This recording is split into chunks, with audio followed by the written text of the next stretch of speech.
இறையேசுவிலே பிரியமான சகோதர சகோதரிகளே, உங்கள் எல்லோருக்கும் ஆண்டவராகிய இயேசு கிறிஸ்துவின் பெயரால் காலை வணக்கங்கள் மற்றும் வாழ்த்துக்கள். நான் உங்கள் அகஸ்டின் வேதியர். இன்று ஏப்ரல் மாதம் 25ஆம் தேதி 2026ஆம் ஆண்டு. ஆண்டவரின் மடியில் 5 நிமிடங்கள்.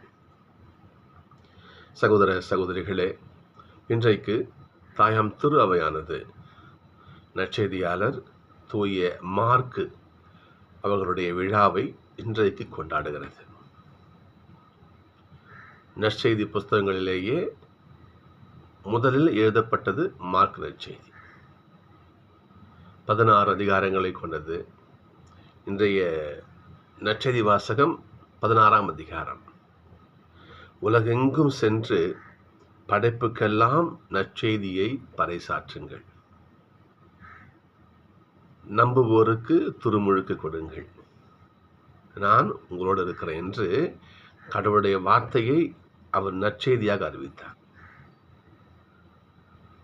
சகோதரர்களே, ஒரு புஸ்தகம் எழுத வச்சிங்களேன், சில விஷயங்களை சொல்லிக்கிட்டே வந்து இறுதியிலே தான் சொல்லுகின்ற கருத்தை அங்கே எண்பிப்பார்கள், நிரூபிப்பாங்க. இந்த புஸ்தகத்தை நான் எழுதுறேன் தெரியுமா, இதுக்கு தான் எழுதுறேன், இதெல்லாம் பார்த்தீங்களா, இதோடைய மைய கருத்து இதுதான் என்று கடைசியில் சொல்லுவாங்க. ஆனால் மார்க் சற்று வித்தியாசமானவர். அந்த புத்தகத்தை பாருங்க, அவர் எண்பிக்கக்கூடிய கருத்தை முதல் வரியிலேயே சொல்லியிருப்பார். கடவுளின் மகனாகிய இயேசு கிறிஸ்துவை பற்றின செய்தி இது. இயேசு கிறிஸ்து கடவுளுடைய மகன், இயேசு கிறிஸ்து மெசியா,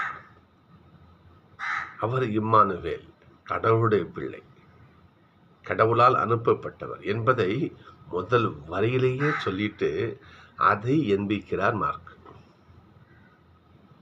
அது மட்டும் கிடையாது, நற்செய்தி பார்த்தீங்கன்னா, இன்னைக்கு உலகெங்கும் போங்க நற்செய்தி சொல்லுங்க என்ற அந்த கூற்றுக்கு உண்மையான பிள்ளையாக வாழ்ந்தவர் மார்க். உலகெங்கும் நற்செய்தி சொல்லுங்க என்று அந்த வார்த்தைக்கு எப்ப வாழ்ந்தவர் மார்க். தூய பவுலோடு என்ன பண்றார், முதல் தூதுரை பயணத்தில் பயணம் பண்றார்.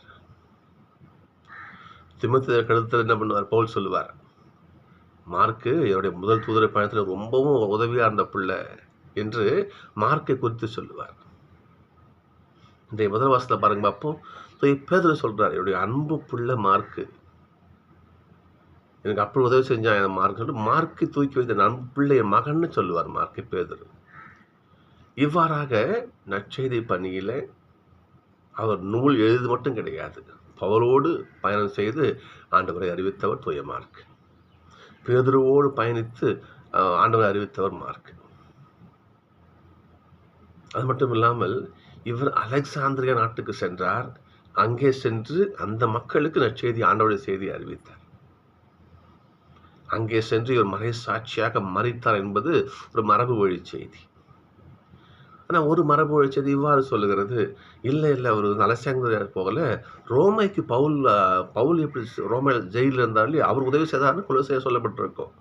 அப்போ இவர் என்ன பண்ணாரு, இவர் பவுலோடு ரோமைக்கு சென்று வேத கலாபனை காலத்தில் அவர் என்ன பண்ணார், அங்கே நீரோ மன்னனால் என்ன பண்ண அவர் கொல்லப்பட்டார் என்பது ஒரு மரபு வழி செய்தி. ஆக கடவுளுக்காக மறை சாட்சியானவர் தூய மார்க். சொல்களே, சில பேர் சொல்லுவாங்க, செய்ய மாட்டாங்க, வாய் வாழைப்பழம் கை கருணக்கிழங்குன்னு சொல்லுவாங்க, ஈஸியாக சொல்லிட்டு போயிடுவாங்க, ஆனால் சொல்கிற மாதிரி செய்ய மாட்டாங்க யாருமே. மார்க் அவ்வாறு இருந்தார், சொல்லுவதை செய்தார்.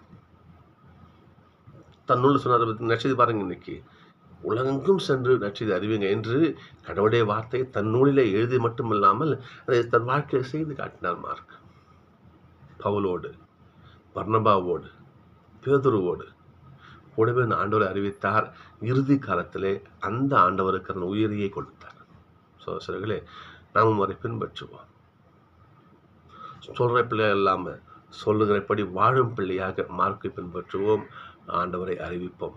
ஆண்டவராக சாகன அவசியம் கிடையாது, வாழும் காலத்தில் அவர் அறிவித்து 4 ஆன்மாக்களை மீட்டாலே அது மார்க்கு செய்கிற மிகப்பெரிய காரணம். சகோதரர்களே, மார்க்கை பின்பற்றுவோம், ஆண்டவரை வாயார அறிக்கையிடுவோம், அறிவிப்போம், அவர் நம் நட்சத்திர துணையாக இருக்க அவர்களை ஜெபிப்போம். சந்திப்போம்.